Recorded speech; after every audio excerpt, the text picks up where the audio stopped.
Assista agora a programação de uma parceira da TV Educação, Caminho para o Saber.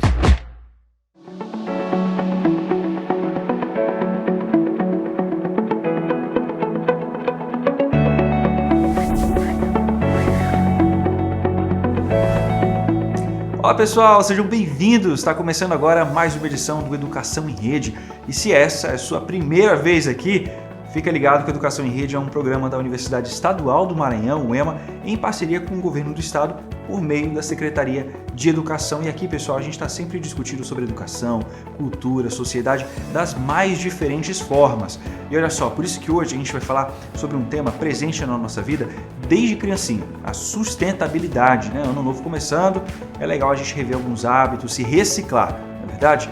E a gente vai assistir agora um documentário bem bacana produzido pela universidade que fala sobre as relações da mudança do clima com os ecossistemas terrestres e de como a atividade humana interfere na mudança do clima do nosso planeta. Vamos assistir.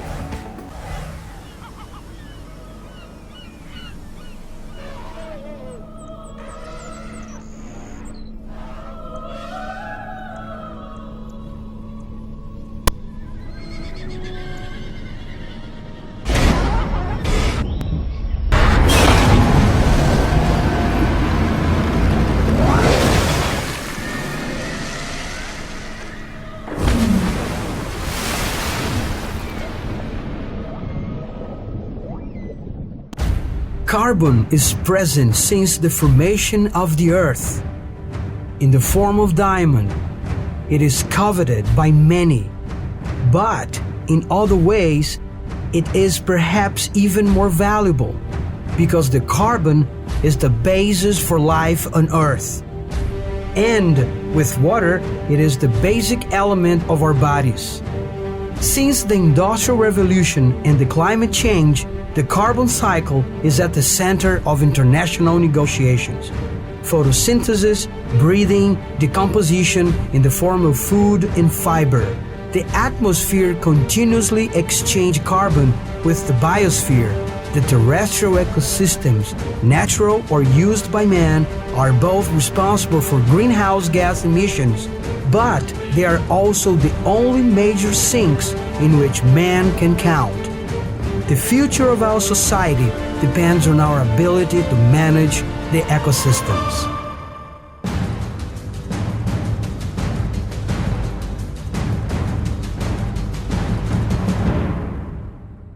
Vamos falar sobre mudança do clima e as suas interrelações com os ecossistemas terrestres.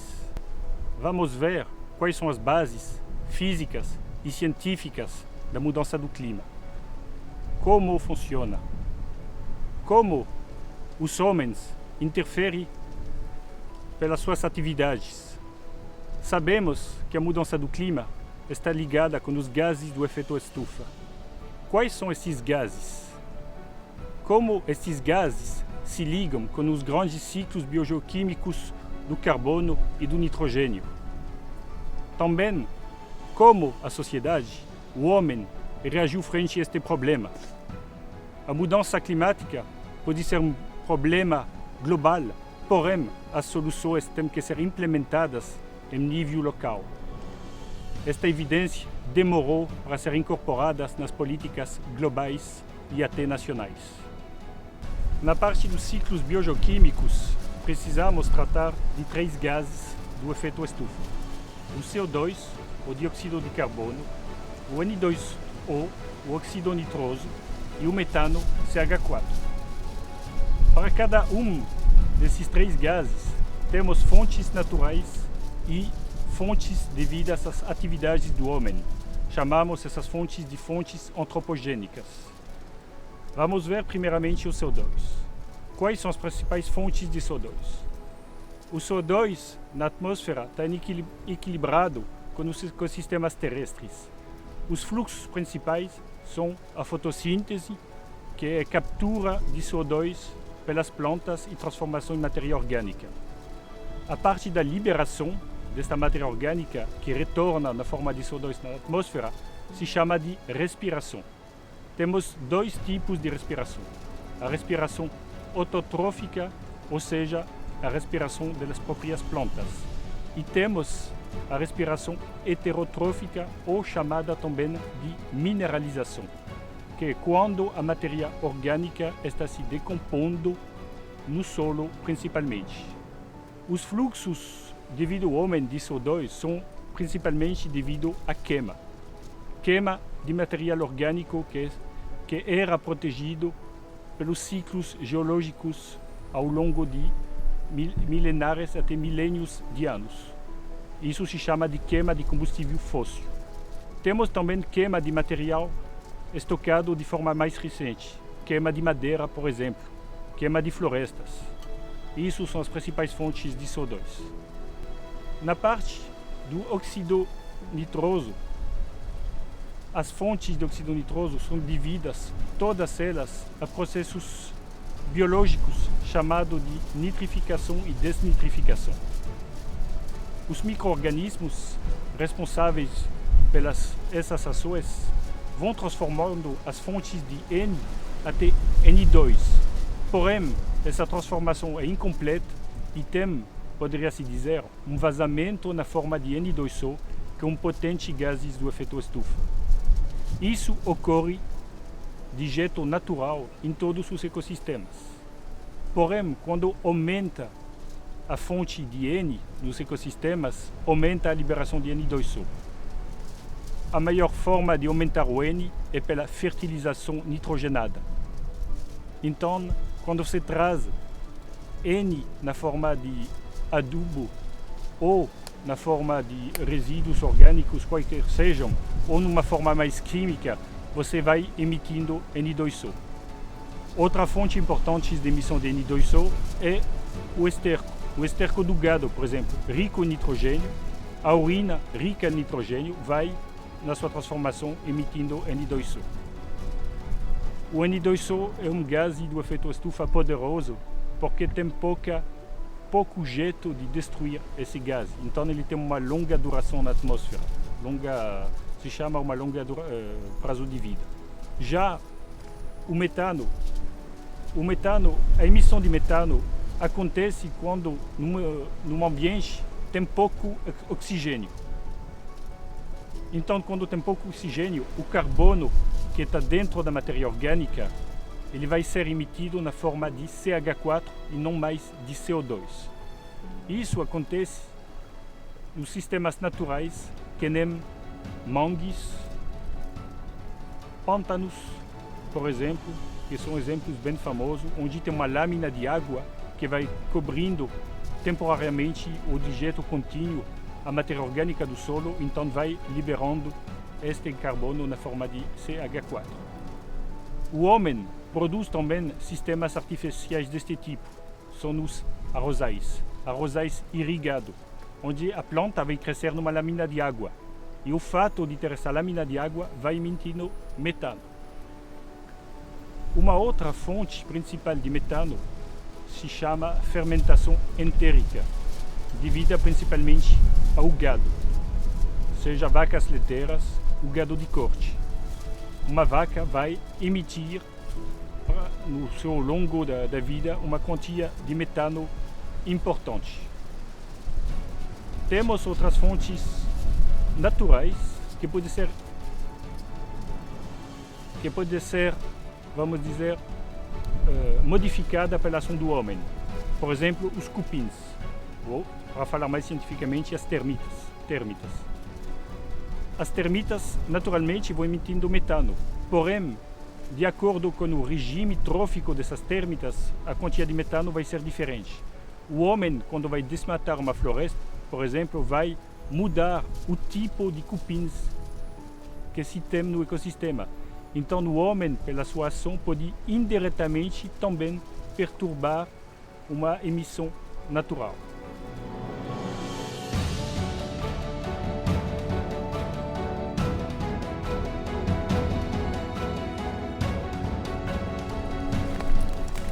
Aqui temos o exemplo perfeito do ciclo de carbono. Tudo começa na atmosfera, onde tem mais ou menos 800 milhões de toneladas de CO2 na forma gasosa. Depois, vamos ver o que acontece com esse CO2. Este CO2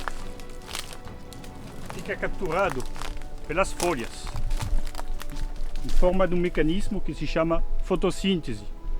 A fotossíntese é nada mais que retirar, bombear este CO2 e transformar ele em matéria vegetal.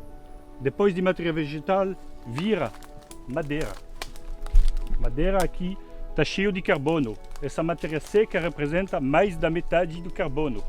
Depois, esta madeira que está viva aqui, vira madeira morta. Aqui temos exemplos de matéria orgânica morta. Galhos, folhas, na forma também de frutas. E essa madeira depois fica incorporada no solo. Vamos ver essa matéria no solo. Você vê a cor escura, é sinônimo de riqueza em matéria orgânica. O solo é um ambiente vivo, fica transformando esses resíduos e estabilizando eles em uma matéria mais escura. Você vê aqui a riqueza do carbono. Até pouco tempo, o carbono era visto somente pelo lado global da mudança climática e da atenuação.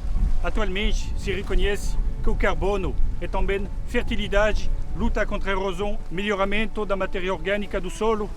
Então, precisamos resgatar os saberes locais e tradicionais que estão à nossa volta.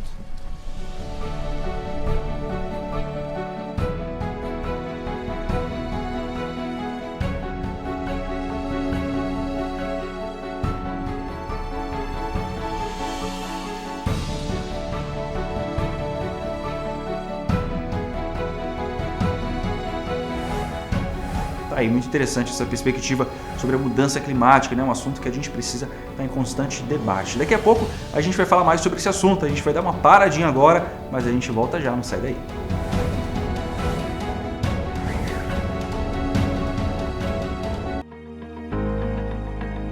Um lugar de ritmos únicos, tradições históricas e sabores inesquecíveis. Um lugar onde existe um paraíso em que o vento redesenha a paisagem a cada dia. Esse é o Maranhão. E é nesse estado de belezas paradisíacas que fica a Universidade Estadual do Maranhão. E é nela que vamos nos encontrar em 2022, seja de forma virtual, presencial ou híbrida.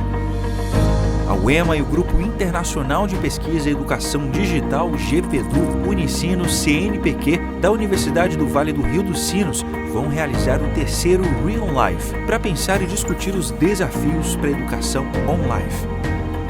Estamos muito felizes em receber vocês nesse evento, que já é um sucesso a cada ano.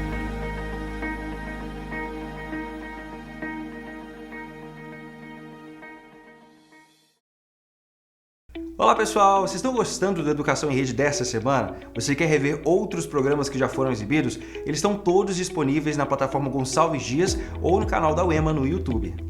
E o conteúdo tem vários temas interessantes que ajudam você a refletir sobre diversos contextos da sociedade. Cidadania, uso excessivo da internet, bullying, racismo estrutural, educação à distância já foram alguns dos assuntos abordados aqui no Educação em Rede. E aí, que tal revisar esse conteúdo? Então fique ligado e acesse também as nossas redes sociais.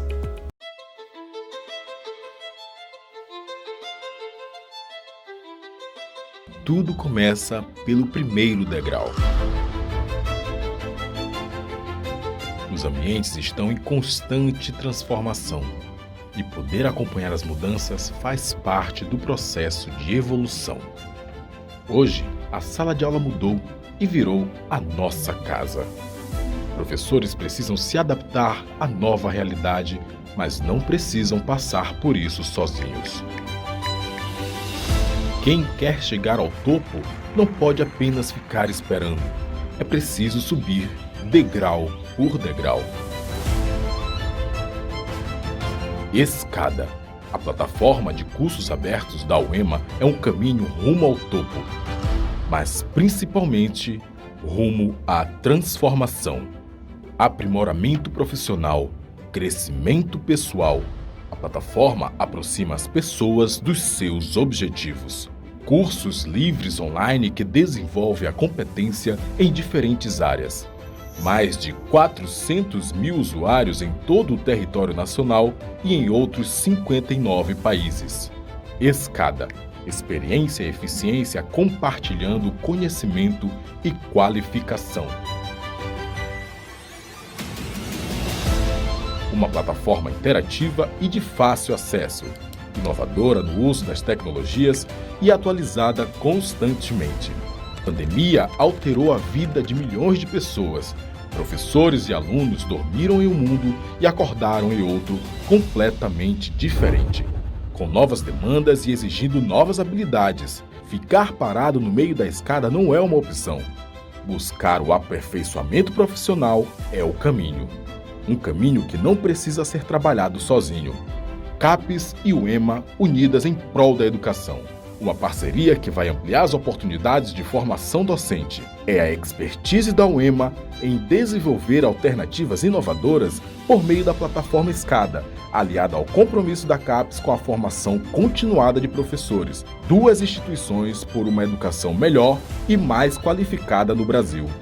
300 mil vagas. 5 cursos especialmente idealizados para os professores, gratuitos e com certificação, com foco na nova realidade que é aprender, trabalhar e evoluir. Mesmo que não saibamos quando tudo isso vai passar, podemos pelo menos ter uma certeza, a de que um dia tudo isso vai passar. E até lá, a CAPES e a UEMA serão promotoras do conhecimento, do aprimoramento, do aperfeiçoamento profissional e, é claro, da formação de professores. Enquanto houver esperança, sempre haverá um caminho, degrau por degrau, até o topo da escada.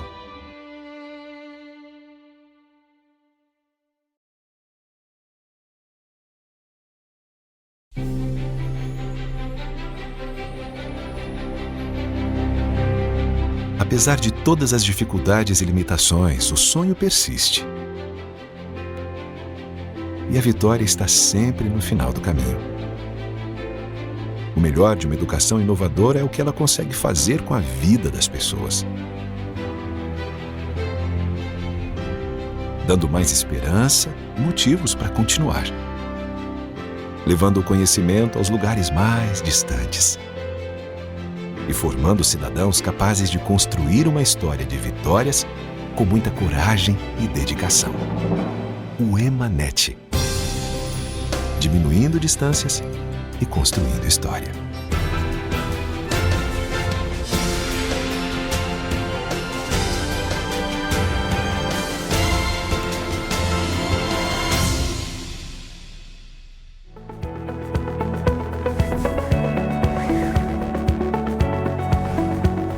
Estamos de volta com a Educação em Rede. Olha só, hoje a gente está falando sobre sustentabilidade, um tema super importante. No bloco anterior, a gente assistiu um documentário sobre a relação do ser humano com as mudanças climáticas e agora a gente vai se aprofundar mais nesse assunto, porque a UEMA faz parte da rede ODS Brasil, que é um movimento que atua tendo como referência aí a Agenda 2030 para o Desenvolvimento Sustentável, isso das Nações Unidas, da Organização das Nações Unidas, a ONU, ou seja, a UEMA trabalha agora com Objetivos de Desenvolvimento Sustentável, daí ODS. E a convite do nosso programa, a especialista Cláudia Costa, que atua na assessoria especializada de articulação das ODS na UEMA, conversou com a professora Patrícia Menezes, que é da rede ODS Brasil. Foi um papo muito interessante que a gente vai conferir agora.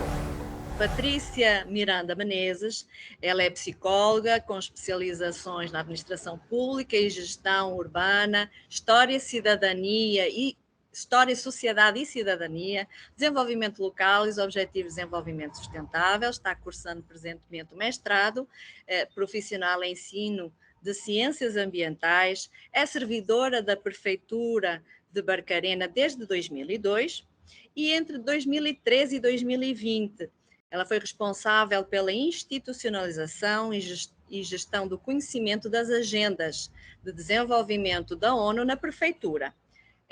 Foi responsável pela articulação institucional no gabinete do prefeito referente ao fortalecimento da governança multinível e do estabelecimento de parcerias multissetoriais que contribuíssem com a implementação e o acompanhamento do progresso das agendas no município. Foi responsável também pela representação institucional da Prefeitura em espaços nacionais e internacionais de incidência política sobre essas agendas. É por isso que hoje a Patrícia está aqui conosco, colaborando com toda a sua experiência dentro da aplicação e da execução dessas agendas, e eu passo então a perguntar, Patrícia, como é que vê a necessidade ou qual a razão por que um município deveria aderir a uma agenda global, uma agenda desta envergadura? Eu sei que Barcarena começou abraçando primeiramente a agenda do milénio, continuou, passou para a agenda 2030, então nos explica um pouquinho por que o município procurou e viu, né, as valências e os avanços que essa agenda, essa adequação poderia trazer de evolução positiva para o município, e por que continuar?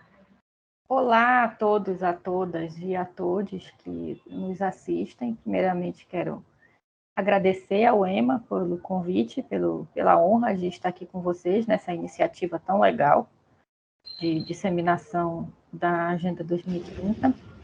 Bom, Cláudia, respondendo a tua pergunta, é extremamente importante que as gestões públicas, independente da esfera, municipal, estadual ou federal, estejam atentas a todas essas temáticas de discussões globais, porque todos os desafios que a nossa sociedade tem a enfrentar nos próximos, tanto hoje como nos próximos anos, eles são relacionados a questões globais que vão impactar todas as cidades, todos os países, independente do seu nível de desenvolvimento econômico, social, né? Os mesmos problemas que você encontra num município, por exemplo, da região do Marajó, no estado do Pará, que tem os IDHs, né, o Índice de Desenvolvimento Humano mais baixo do Brasil, você também vai encontrar em cidades de países desenvolvidos, porque nenhum desses grandes problemas, desses grandes desafios, já foi erradicado. Eles podem ocorrer em proporções diferentes. Em alguns lugares, eles vão ser mais graves, em outros, eles já avançaram bastante, mas ninguém ainda conseguiu, por exemplo, erradicar a fome, erradicar a pobreza. Você não tem nenhuma cidade do mundo que diga assim, eu não tenho nenhum habitante que não passe fome, que não esteja numa situação de vulnerabilidade social. Eu não tenho nenhum desempregado. Então, esses são problemas comuns. Mas esses problemas comuns e globais, comuns a todos os países, eles são enfrentados localmente, no território. Então, é por isso que o município, no caso no Brasil, no nosso, né, arranjo institucional, o município é a esfera de poder mais próxima da população. É ela que tem esse impacto mais direto na vida do cidadão. Não que o poder público federal ou estadual também não tenha esse tipo de poder na vida do cidadão. Logicamente, as decisões que o governo federal toma impactam na vida de todo mundo.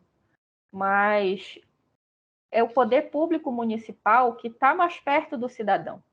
É ele que, pelas competências constitucionais, está responsável pela maioria dos nossos direitos fundamentais, básicos. É o poder público que está responsável por garantir para a população o ensino infantil, né, o ensino fundamental. É responsabilidade do município alfabetizar as pessoas, garantir o atendimento básico de saúde, garantir o transporte, que são as nossas necessidades diárias.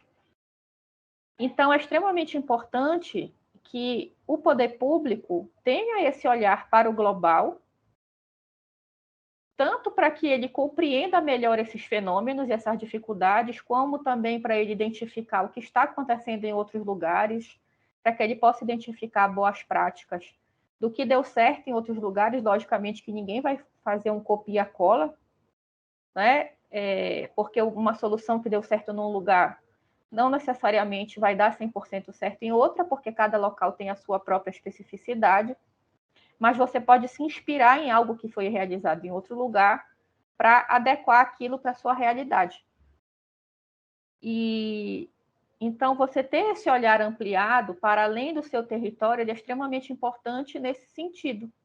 Faz com que você tenha uma compreensão maior, porque também ninguém está isolado no mundo, né? Você não vive numa bolha onde você só tem os problemas ali do seu município. Você sofre o impacto dos municípios do seu entorno, né? Se você é um município que tem um pouco mais de condição do que os seus vizinhos, então o seu município vai ser referência, não só referência do seu vizinho se inspirar em você, mas ele vai ser aquele local que o cidadão vai procurar o serviço que está melhor do que no município dele. Então, a gente tem sempre que ter essa visão, esse entendimento de que está tudo e todos interligados. E as agendas de desenvolvimento da ONU, elas contribuem para que a gente tenha essa visão mais ampliada, para que a gente olhe para o nosso território, identifique os nossos problemas, mas que a gente também consiga olhar para além do nosso território, da nossa divisão político-administrativa, que delimita ali, né, a extensão territorial pela qual nós, gestores públicos, estamos responsáveis. E, ao adotar essas agendas, elas vão contribuir, além da gestão pública ter essa visão ampliada, também vai contribuir para que a gente tenha uma visão, como se diz, mais holística e integrada, para que a gente saia um pouco daquela cultura da departamentalização, onde cada um trabalha ali na sua caixinha. Se eu sou da saúde, eu sou da saúde. Se eu sou da educação, eu sou da educação. Se eu sou do meio ambiente, eu sou do meio ambiente. E aí, essas agendas fazem com que a gente enxergue a conexão entre todas essas áreas. Eu vou conseguir compreender que eu sou da saúde, mas a minha atuação depende muito da educação. Eu tenho como desenvolver ações de educação, de saúde bucal, por exemplo, de diversas outras áreas, de uma forma conectada. Se a pessoa, eu posso trabalhar, eu sou saúde, mas eu posso trabalhar junto com o meio ambiente, trabalhar a educação ambiental. Eu tenho que ter a compreensão de que, se a Secretaria de Meio Ambiente desenvolve mais ações de arborização urbana, por exemplo, isso vai contribuir não só para melhorar o meu microclima, amenizar o calor que eu estou sentindo cada vez mais, aqui perto da linha do Equador, né? Mas também vai contribuir para a melhoria do ar. Vai comprar, e aí, consequentemente, vai reduzir casos de doenças respiratórias. Então, está tudo interligado. E, ao fazer essa conexão com essas agendas, a gente consegue ter essa visão mais integrada, consegue trabalhar essas temáticas de uma forma mais transversal. E isso vai fazer com que a gente também otimize os nossos recursos humanos, materiais e financeiros e potencialize os resultados das políticas públicas. E só quem tem a ganhar com isso é a população. Perfeito. Mas agora eu vou ser um pouquinho mais incisiva e vou perguntar de que forma, verdadeiramente, né, falando especificamente do caso de Barcarena, qual é visivelmente o avanço? Claro que o IDH, níveis económicos, níveis sociais, a gente sabe que isso vai ter, né, repercussão, mas visivelmente, o que é que a Patrícia pode indicar que, exatamente, vendo os vizinhos, vendo outros exemplos que não adotaram, que não tiveram essa visão e não se alinharam, que a gente pode dizer, meu município evoluiu porque aderiu a essas agendas, porque comparativamente, né, vizinhos próximos, de realidades muito próximas, não conseguiram, ou não tiveram essa proatividade e não tiveram essa desenvoltura, né? E que a gente pode atribuir diretamente ao abraçar, né, dessas agendas globais. Bom, O resultado concreto, assim, eu já falei um pouco na minha resposta anterior que foi um grande avanço na administração pública a gente conseguir trabalhar de uma forma mais integrada e articulada, onde esse diálogo entre as secretarias, que era uma coisa que não ocorria porque estava justamente cada um ali focado dentro da sua própria caixinha, hoje isso é uma realidade. As secretarias, elas agem de forma integrada. Elas entendem, porque elas conseguiram entender que esses desafios a serem enfrentados, eles são transversais e que eles não vão ser solucionados se cada secretaria continuar trabalhando sozinha. Então, isso eu sempre destaco como um grande avanço dentro da administração de Barcarena, ao passar a adotar essas agendas. Outro grande avanço é que essas agendas, elas também nos dão uma visão de futuro de médio e longo prazo, porque na administração pública nós estamos muito acostumados, é da cultura da administração pública no geral, em todas as esferas, trabalhar pensando apenas num ciclo de 4 anos, no ciclo do seu mandato eleitoral. Então, para que a gente cumpra com as metas estabelecidas nessas agendas, nós vamos ter que planejar ações de curto prazo, no período eleitoral de 4 anos. Mas nós também vamos ter que planejar ações que vão para além desse período. Ações que vão ser estruturantes. Então, para isso, essas agendas elas têm que ser vistas como agendas de Estado e não de governo. Agendas que vão perpassar por mais de um período eleitoral. Então, como tu colocaste no início, nós começamos esse processo em 2013, ainda com os Objetivos de Desenvolvimento do Milênio. Foi ali que nós começamos a planejar as nossas ações com esse olhar de futuro, com ações de curto, médio e longo prazo. Muitas das ações que nós planejamos em 2013 se concretizaram mais de um mandato depois. Por exemplo, a questão da universalização do atendimento à saúde, ele já era previsto nos ODM.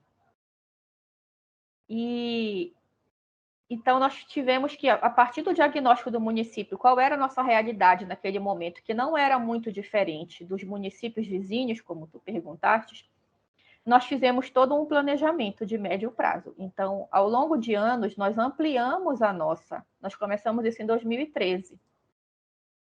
E apenas em 2018 ou 2019, fiquei na dúvida agora, mas antes disso não foi.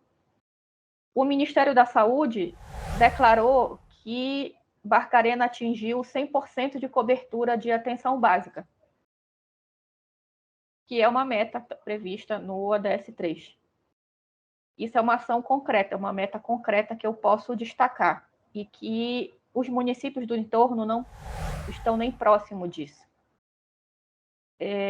Mas eu queria destacar justamente isso, que as agendas elas vão nos apontar um caminho rumo a uma sociedade com melhor condição de vida para a nossa população, mas que não necessariamente a gente vai chegar nesse caminho, vai chegar onde nós queremos com 2 passos. Uma política pública de 1 ano, 2 anos, 3 anos, que é o que geralmente dura um período de uma gestão, não é? A gente tem que ter a clareza que, para cumprir os ODS, muitas das vezes, os objetivos não vão ser atingidos em 3 anos. Você tem que ter a clareza de que você vai elaborar uma política pública e que não necessariamente vai ser você, enquanto gestor, que vai cortar aquela faixa, que vai botar aquela placa lá na parede com aquela ação que está sendo ali inaugurada ou lançada. A Prefeitura de Barcarena, por exemplo, hoje, está tendo resultados de coisas que começou em 2013. Então, mas isso não é uma coisa ruim, no sentido da administração pública. A dificuldade é, às vezes, o político que está exercendo um cargo público ter essa compreensão de que muito que ele vai fazer não vai ser ele que vai inaugurar. Mas ele tem que deixar o ego dele de lado e pensar que ele vai focar naquilo porque aquilo é o melhor para a população, que deu para ele o poder, a caneta na mão, para que ele autorize a execução e a implementação daquela política pública, ao aprovar o PPA, ao aprovar, né, a dotação orçamentária. E, felizmente, isso tem ocorrido em Barcarena desde 2013. Quando se começou em 2013, o prefeito tinha clareza de que muita coisa que ele estava planejando não ia ser ele que iria entregar, assim como o novo prefeito que assumiu esse ano, o Renato, ele também tem a clareza de que muitas das ações que nós estamos começando a implementar agora, principalmente as ações com foco em adaptação e mitigação ao impacto da mudança climática, não vai ser ele que vai colher o resultado. Mas que isso é necessário ser feito e que comece a ser feito agora por ele. Ele não pode deixar para que outros comecem a fazer. Patrícia, eu acho que estas agendas, pelo espaço temporal delas, né, por nos fazer ter que planejar com essa previsão temporal, nós ganhamos em recursos, porque nós temos que unir esforços, né, podendo poupar recursos ou otimizar recursos, mas exatamente nós temos que ter a previsão, a possibilidade de visibilidade, sim, do que será preciso fazer hoje para que nós possamos atingir, né, nesse espaço temporal de 10, 15 anos, a meta que a gente se propõe atingir, né? Eu acho que é esse esforço. Claro que não é visível.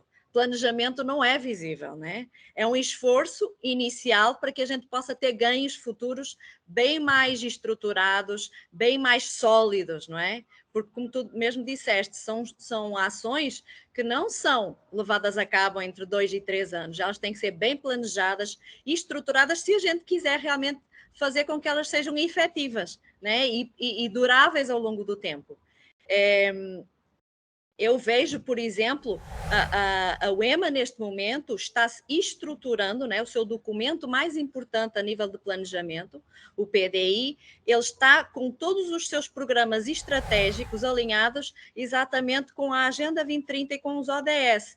Claro que nós temos não temos a inocência de achar que nestes primeiros 4 anos esse PDI vai resolver todas, né, as situações que a gente se propõe, mas nós temos que começar por algum ponto, né? O planejamento é agora porque nós temos esse poder hoje na mão, né? E quem vai usufruir desses frutos serão as próximas gerações, serão os que vêm a seguir, mas nós não podemos abdicar da nossa responsabilidade hoje, né? E hoje cabe-nos a nós planejar para um futuro melhor.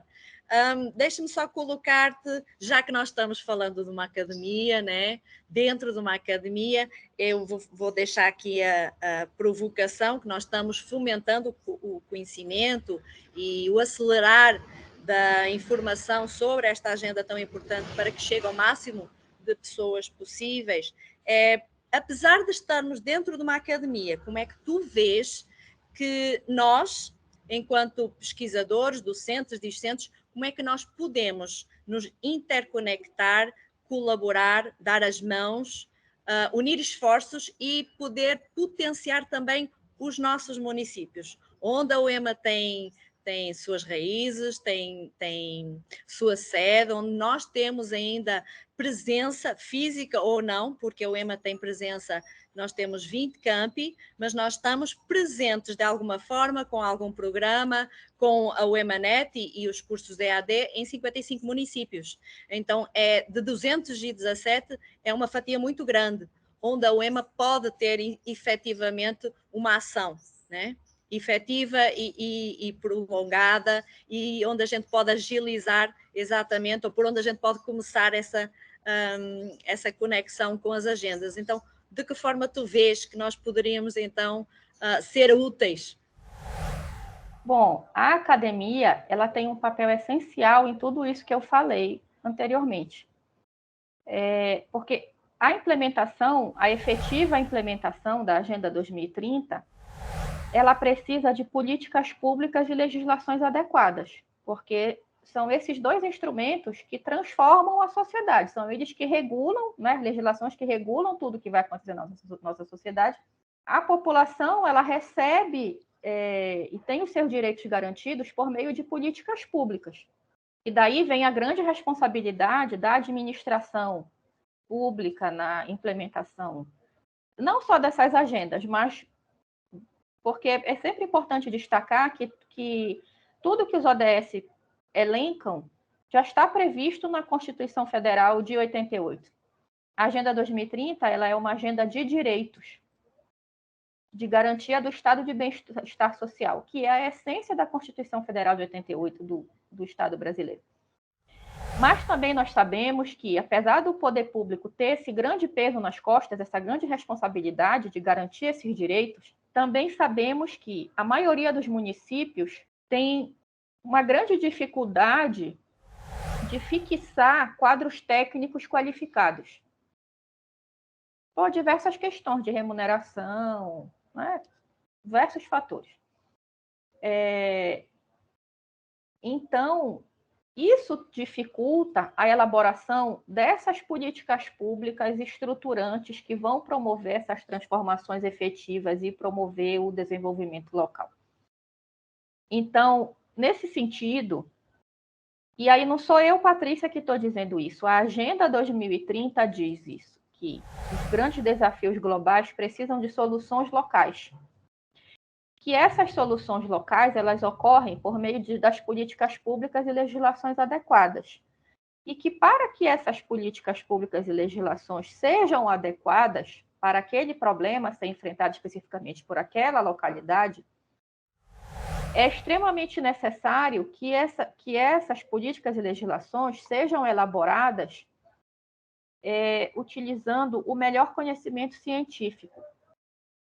Que elas sejam elaboradas com ampla participação, envolvendo todos os atores locais, mas que elas sejam baseadas no melhor conhecimento científico. E quem tem esse papel da produção e disseminação do conhecimento científico é a academia. Então, a Agenda 2030 destaca muito a importância da academia produzir e disseminar um conhecimento para além dos muros da universidade. Então, sem essa parceria entre a academia e o setor público, nós não teremos uma efetiva implementação da Agenda 2030. A academia tem uma grande responsabilidade, não é? Segundo a ONU, né, e SDSN, a rede de soluções, a academia ela nunca pode sequer se eximir do seu papel, porque ela é um dos focos, né? Ela é um dos pilares exatamente de contribuição global para que as agendas sejam efetivamente concretizáveis. E às vezes a gente é questionado, mas a minha área não tem muito a ver. As pessoas ainda têm, e acho que é esse o nosso papel, é demonstrar, é esmiuçar e mostrar na simplicidade como é que cada um pode contribuir. Às vezes, as pessoas estão fazendo e nem se apercebem. Um dia desses eu estava num evento da Semana de Ciência e Tecnologia, Semana de Letras, e um pesquisador estava apresentando o seu foco de pesquisa, que tinha a ver com... era literatura que tinha a ver com LGBT. E a falta, a escassez, né? E principalmente a academia estava se queixando disso, que é muito complicado, é muito difícil, às vezes, conseguir os volumes, né? As obras. E ele trouxe uma expressão que eu achei a cara da Agenda 2030, que ele era questionado enquanto pesquisador, porque é que ele não debruçava a sua pesquisa sobre os grandes nomes. E ele só disse, os grandes nomes eles já têm o seu reconhecimento. Eu prefiro focar a minha pesquisa nos esquecidos da literatura. E esses esquecidos da literatura, eu disse, esse homem está trabalhando o ODS 5. Não é possível, né? Ou seja, é uma pesquisa, a pessoa está trabalhando, né, o seu foco, a sua área, mas ela escolheu dar esse foco, ele escolheu, né, o seu objeto de estudo, e nessa escolha consciente, ele estava colocando os objetivos de desenvolvimento em prática. Não é preciso ser da sustentabilidade ambiental, económica, qualquer pessoa, qualquer pesquisador pode olhar o seu objeto de pesquisa e dizer de que forma eu me alinho, porque vai encontrar um ODS em que ele possa realmente contribuir. Então, ninguém está de fora, ninguém pode se eximir dessa responsabilidade para não deixar exatamente ninguém para trás. Todos nós podemos contribuir e acho que é esse o nosso peso, a nossa responsabilidade enquanto academia, é podermos dar essa visibilidade. Como é que cada um, sem precisar de sair da sua zona de conforto, sem precisar de repartir a sua atenção, a gente só tem exatamente que casar a nossa agenda profissional, as nossas vidas com a Agenda 2030, não é? Eu queria só complementar a tua fala, Cláudia, reforçar que ciência, tecnologia e ciência e tecnologia é um dos 6 eixos estruturantes de implementação da Agenda 2030.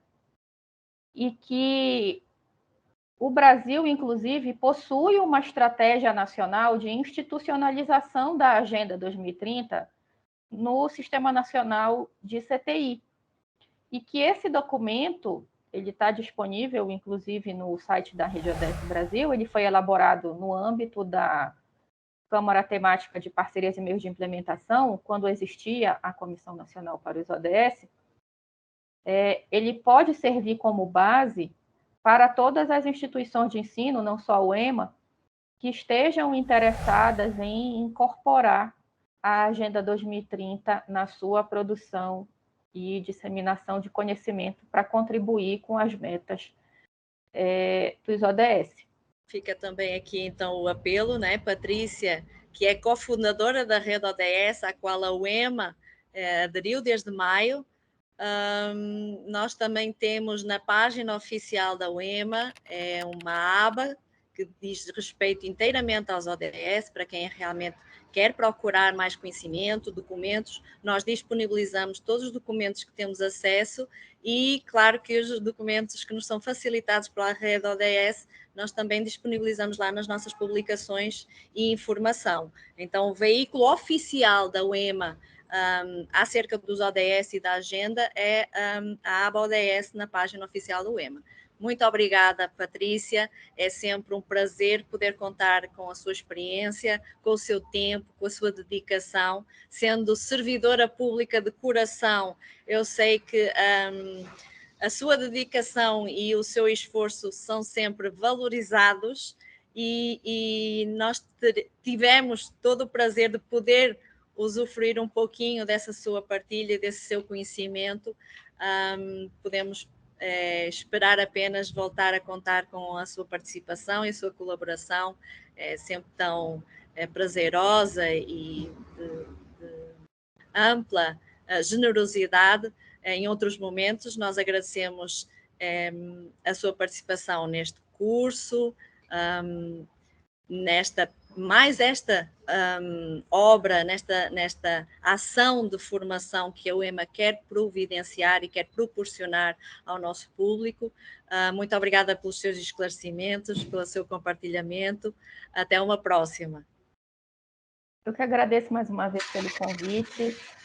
Parabéns pela iniciativa do curso e espero que quem nos assistiu leve a Agenda 2030 para a sua prática diária. Tá aí, muito legal esse tema, né? A gente precisa estar em constante debate, né? Um tema que precisa fazer parte da nossa rotina, com certeza. Bem, agora a gente vai mudar de assunto porque é hora da Tâmara Cantanhede chegar com a nossa agenda cultural cheia de novidades. Tá contigo, Tâmara? Oi, pessoal! Estamos em janeiro, ano novo começando. E que tal começar a planejar os estudos? Pois aqui na nossa agenda cultural nós vamos trazer algumas dicas interessantes para te ajudar nesse planejamento. A nossa primeira dica é o curso aberto Literatura de Cordel Primeiros Passos, oferecido pela Universidade Estadual do Maranhão por meio do Núcleo de Tecnologias para a Educação, o EMANET. O curso tem como objetivo compartilhar conhecimentos sobre o papel social do cordel, valorizando a literatura popular e a pluralidade cultural do país. O curso está disponível na plataforma escadauema.com. É uma oportunidade imperdível para conhecer um pouco mais da cultura do Nordeste. E agora uma dica de leitura. A estudante do curso de Letras, Gabriela Lages, e a professora Jeane Ferreira Silva, do Departamento de Letras, lançaram o e-book Através dos Espelhos, de Guimarães Rosa e Joyce Gardner.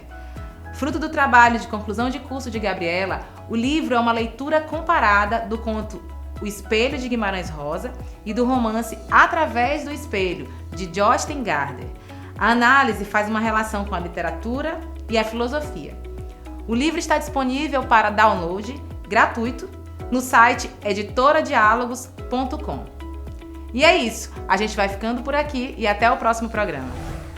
Valeu, Tâmara, muito bacana as suas dicas. E chegou a hora de outro clássico, outro quadro clássico aqui do Educação em Rede, a nossa dica de livro da semana. Toda semana alguém bem legal vem dar dicas pra gente e essa semana não vai ser diferente. Quem será que veio dar dicas aqui no Educação em Rede? Vamos ver.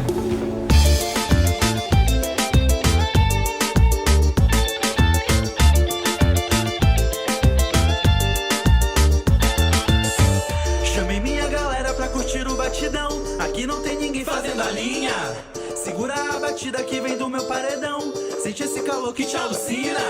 Olá, eu sou o Vitor Rivera, do Grupo Em Chama, e a minha indicação de hoje é Harry Potter e a Pedra Filosofal, um clássico dos cinemas, mas também da literatura. E esse aqui é o primeiro livro de uma coleção inteira de 7 no total. É a saga do Harry Potter, ela é bem famosa, com certeza vocês já escutaram.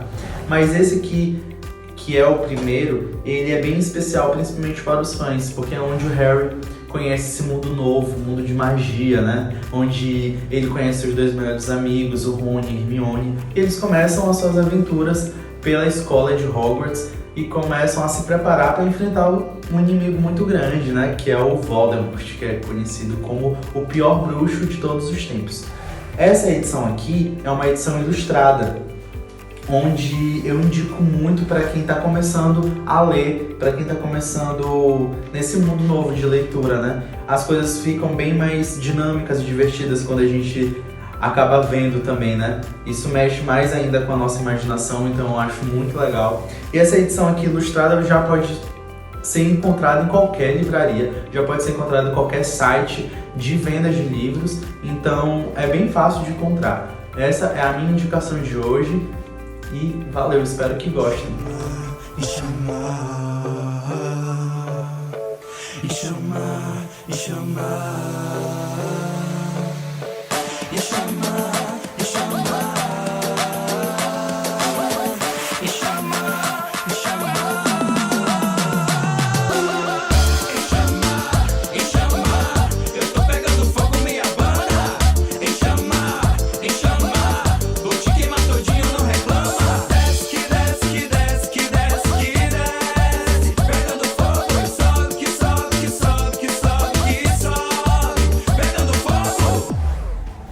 Tá aí, muito legal, obrigado aí pelas suas dicas, viu?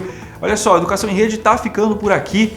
Convido você a visitar as nossas redes sociais apontando a câmera do seu celular para o QR Code que está aparecendo aqui na tela. E não esquece que o Educação em Rede está sempre trazendo debates, entrevistas, reportagens, documentários a respeito de educação, sociedade, toda quarta-feira às 7h30 da noite, com reprises aos sábados às 5 da tarde. Eu tô aqui sempre esperando você.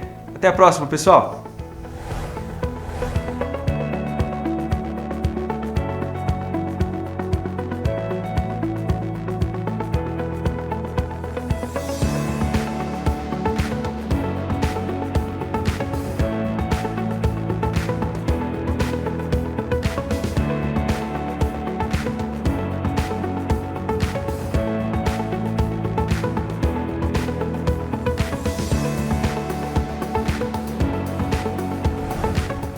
Uma parceira da TV Educação. Caminho para o Saber.